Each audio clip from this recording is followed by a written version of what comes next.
Our next speaker is a very dear and close friend, Galit Chazan Rokem, who is, as you all know, a very prolific author, one of the pioneers of a discipline of folklore and midrash. And I need not say more, but to welcome Galit to...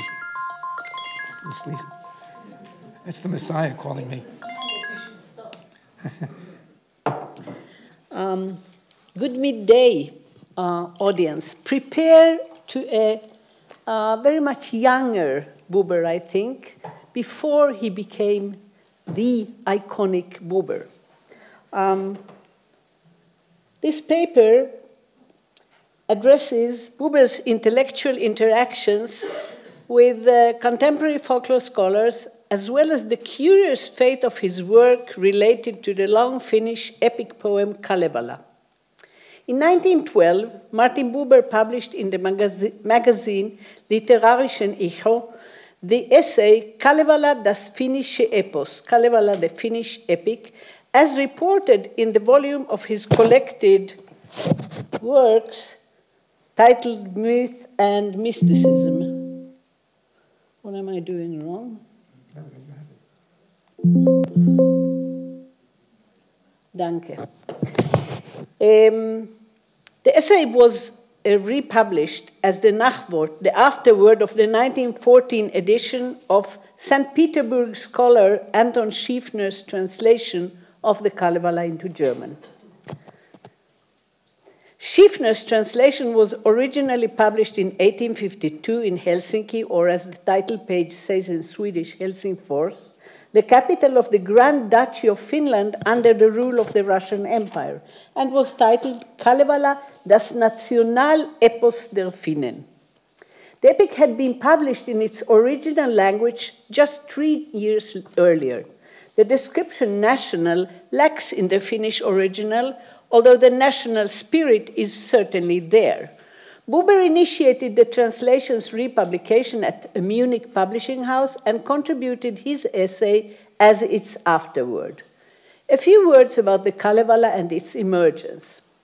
Although it is often suggestion that the collection of oral texts from the folk occurred in Northern Europe inspired by the brothers Grimm and their circle who were active in the early 19th century, historical facts seem to paint a more continuous than a revolutionary emergence of the collecting.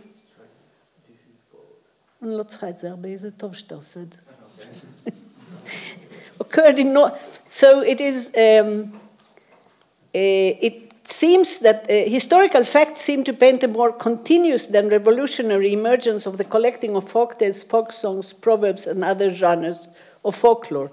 As early as 1630, Swedish King Gustav II Adolf, famous for his participation in the 30 Years' War on the Protestant side, issued a memorandum for archivists and antiquarians in which he ordered the search and safeguarding of all ancient remains and traditions, material and verbal, in his kingdom that at the time also included Finland. And antiquarianism has much older roots in the Renaissance and in humanism. However, in 1809, in the context of the Napoleonic Wars, Sweden lost to Russia its domination of the Finnish territory that is about the same size as Sweden proper. This change co-occurred with the great political upheavals following the French Revolution and the fast distribution of its ideas. And indeed, Romantic nationalism, articulated and personalized, especially in the work of Johann Gottfried von Herder, reinforced the evoking and eliciting of the, again, voices of the people, the title of one of Herder's books. In the spirit of these political and cultural events, central persons in the contemporary Finnish intelligentsia, situated mainly in the southwestern areas of the country, at the universities, began an intensified effort to collect the popular beliefs and the verbal creativity documented in the writings of Finnish academics and clergy from the mid-17th 17th century on. The creation of the Kalevala was the peak of a Fennophile rising in the wake of the separation from Sweden and was influenced by the conscious cultural separation of the Finns, both from their earlier Swedish rulers and from the ruling Russian Empire on the way leading up to Finnish independence in 1917. The epic was the creation of Elias Lönnrot, a central figure in this movement, who was a country doctor of modest origin. Elias Lönnrot, whose home language was Finnish, and like most urban educated persons and those from the landed gentry, whose home language would have been Swedish. A physician turned into a folklore researcher and a professor at Helsinki University, he had a traditional Lutheran, our religious education, and as a university graduate, also a classical education embracing Greek and Roman mythologies. He personally conducted many journeys to the eastern part of Finland, Karelia, parts of which were then and are now considered parts of Russia. There he found persons, male and female, who were knowledgeable, indeed experts of the narrative poetry that had been mentioned by earlier scholars and specimens of which had already been collected by some of his precursors. The volume of the poetry that Lönnrot collected exceeded that of those who had gone there before him, and so did the number of trips that he undertook. In the early 1830s, he began to publish long epic poems that he had collected, telling about the creation of the world and of heroes, about weddings and deaths, of crafting tools and the preparation of food and drink. In 1835, he published the first, later named Old Kalevala, consisting of 32 separate in their Finnish name Runo poems. But the rich harvest of his own continued field trips and those of others prompted him to create another longer, more elaborate version published in 1849. This is the version that has since then become more or less canonized and which Schiefner translated and then published in 1852. As I said earlier, Buber republished in 1914 with some changes.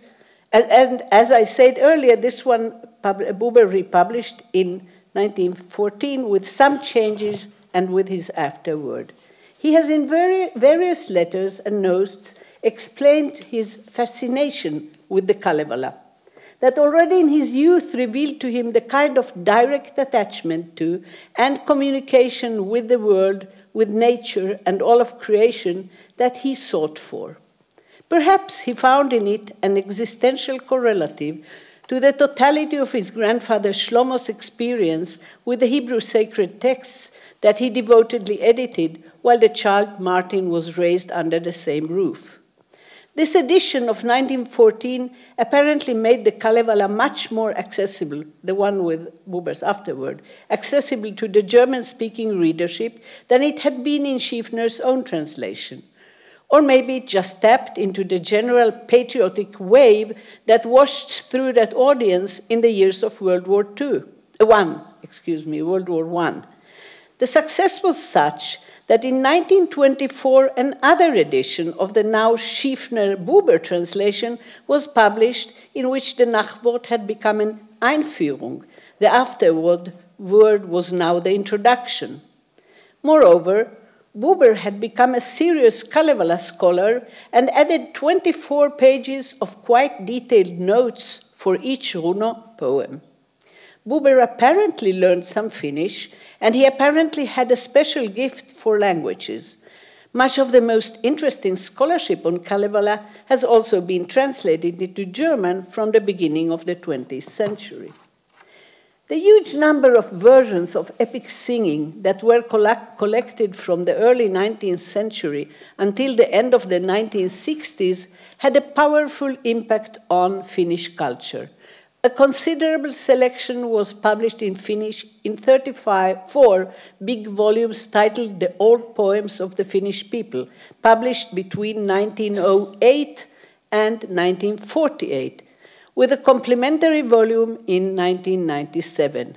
a remaining mass of 60,000 manuscript texts is accessible through the website of the Finnish Literature Society. Jonathan? They inspired much art and music, and the relevant pieces by composer Jean Sibelius are widely known. However, less known in wider circles is that the abundance of versions gave birth to the research method in folklore studies that dominated the field from the 1880s to the late 20th century and still is of great importance. Named the geographic historical method, it is also known as the Finnish school and was also known simply as the folklore methodology. Without entering details, I'll say that Finnish scholars arranged the versions of the epic songs in geographical and historical order, based on philological and content criteria. The method that was based on a regional paradigm was later adapted to international comparisons of folk narratives and other folklore genres and modes. Buber was apparently fascinated by the universal appeal of the method, opening up the national corpus of folk poetry to an all-human perspective. His notes to the 1924 edition that has been reprinted several times, the last in 2014, on the centennial of the first Schiefner-Buber translation of the Kalevala, are richly interspersed with references, for instance, of Kalle Kron's Kalevala studies, a translation of his Finnish Questions of Kalevala, published in Finnish in 1918. Kalle Kron's father, Julius Kron, was also the father of the Finnish school. He proposed a geographical historical theory of the Kalevalaic poetry, according to which they were shaped in the west of the country, which has been traditionally the dominant, hegemonic, I would say, part of the country, and were influenced by Christian and Scandinavian contents. His son first followed his father, but after his death he joined the growing view that the poems were actually rooted in the East Finnish, Karelian tradition, about which a major forerunner of Lönnrot, Topelius, had said, "There still chants the voice of Väinämöinen, who is the major hero and singer of the Kalevala. There still rings the kantele, which is the traditional lyre-like instrument accompanying some singers of epics." Buber did not maintain a position in these questions that were deeply significant for definitions of Finnish identity and identities. He seems to have been more aware of the reception ethical question about the authorship. Was the Kalevala the creation of the rather anonymous singers from Karelia, or was it the literary accomplishment of Elias Lönnrot, the compiler? Through the years, some scholars have counted Kalevala lines in the source materials, remember 60,000 lines, to determine Lönnrot's share in the text. These scholars were also divided about the compositional mechanism. Had there been a comprehensive Ur-Kalevala from which the individual singers were performing fragments, or rather, as post-structural and semiotic scholarship mostly maintains, there was a common language, Jakobsson's Lang, or the Saussure's Lang rather, of Kalevala poems that were learned orally, and as is suggested by the Parry Lord School based on the study of Homeric epics in the light of North Balkan, South Slavic oral epic poetry. Buber realized that contemporary scholarship had more or less shattered the idea of the one source, and his solution was a beautiful comparison. Lönnrot believed in the one old epic as Columbus had believed in the road to India. This is how new continents opened up for him. On one hand, Buber was enchanted by the personality of Lönnrot and of the greatest singer whose performances Lönnrot recorded in writing and notes, admiringly in the tradition of the genius of poetry fostered among the Romanticists. But he was also fascinated by the Herderian Stimmen der Völker in Liedern, voices of the peoples in songs, and he thus kept a tight dialectic and tension between unity and plurality of one voice and many voices throughout the essay. In 1977, I came to my second alma mater, University of Helsinki, Hebrew University is the first, to show my teachers a videotape that I had made of a Moroccan-born superb narrator, Avraham Lugassi. The great scholar of Kalevala poetry and my adored teacher, Matti Kuusi, noted after the presentation that had his teacher, poet and professor Martti Havio, seen colored videotapes of Lönnrot's prime singer, Arhippa Pertunen, rather than the black and white stills that he saw, he would not have written the late romantic study, The Last Runo Singers, published first in 1943, hinting at the idealizing tone of the book. Such idealizing tone may also be traced in Buber's hypothesized and hypostatized projection of the singer-poet, for whom he uses the Finnish word laulaja with a capital L. With a slight nod to Schleiermacher's and Dilthey's hermeneutics, he identified Lönnrot as a Nachgeborener, an authentic descendant of the archaic laulaja, whose ideal epic whole he was thus able to bring to a second life, and in Buber's words, he had the clarity of a scholar and the boldness of the laulaja, and he had the belief of a creative human, the belief of the creative human. And he also says, so the great, Buber says, so the great laulaja sings not only the mythical being, big B, Dasein, I guess, he is part of it, and Elias Lönnrot was the last of the great laulajas. The Finnish authors who have written about the German translations of the Kalevala univocally credit Buber for its amazing success from 1914 on. As a sign of this appreciation of the library, the Library of the Finnish Literary Society's catalogue lists all the translations originating in Schiffner's translation under the name of Buber. There are quite a few by other translations. But the most curious case must be the Schiffner translation published in Berlin in 1942, listed in the library in Helsinki under Buber. When I first encountered it in the catalogue, I was, I think, naturally astonished because of the date. But when I moved from the catalogue to the two slim volumes, things became clearer. Buber's name appears nowhere in the two volumes, and there is neither a foreword nor an afterword by him. But lo and behold, the translation is not the original 1852 Schiffner version, but rather the modified Buber version. Was it just the sloppiness of the Nazi censor who did not have total control over Berlin? Or was it a sad joke by the publisher Lambert Schneider, whose Jewish wife had died in a traffic accident in 1933? Buber was interested in myths of cultures as diverse as China and Finland. The myths of these, for him, rather exotic cultures provided him with productive sites to test his philosophical work, especially his thinking about myths as a conceptual and experiential category, understood as universal rather than as a culturally contingent phenomenon. Although this intrigues me, I'm not sure exactly how this influenced his approach to mythical elements in the two Jewish textual universes in which he immersed himself, the Hebrew Bible, Tanakh, and Hasidic narratives.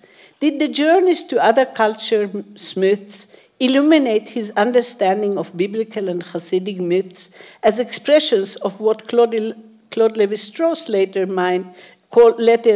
called mind, pensée, in the original, best characterized as the composite of universal human capacities to think and create? Or did he rather read myths as specific expressions of distinct national imaginations that create interpretations of human life, nature, and the world? The commentary on the essay in the Myth and Mysticism volume of his collected works reminds us that in his introduction to Legende des Baal Shem, Buber describes himself as a Nachgeborene of the Hasidic narrator. Levi Ginsburg, alias Louis Ginsburg, who worked on his originally German Legends of the Jews in the same decades as Buber worked with the Kalevala, also saw himself as a narrator. For Buber, the mythical heroes and singers in the Kalevala itself were partners in the creation of the world, the verbal creation of the Kalevala-like universe. The internal logic of the epic text brings forth the nexus between singing and creating, rooted in the magic character of both.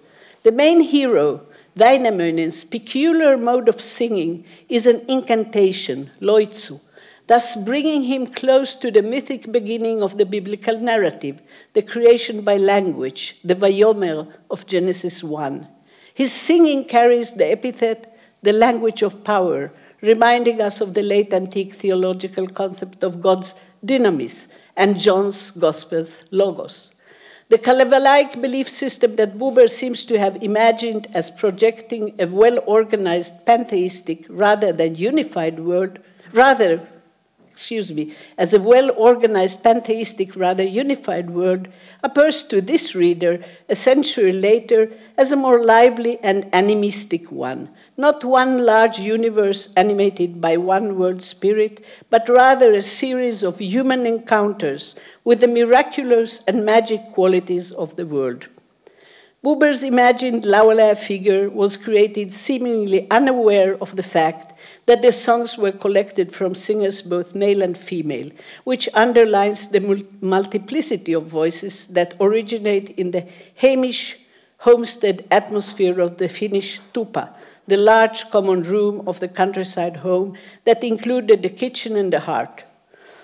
The magic quality of the Kalevala-like songs as creation myths and as powerful and destructive magic finally leads Buber to pose the question, what came first, magic or epic? I do not ascribe to that dichotomy, but I agree with Buber, who says that the essential act of Finnish magic is the word, the creation of song and the creation by song. Thank you.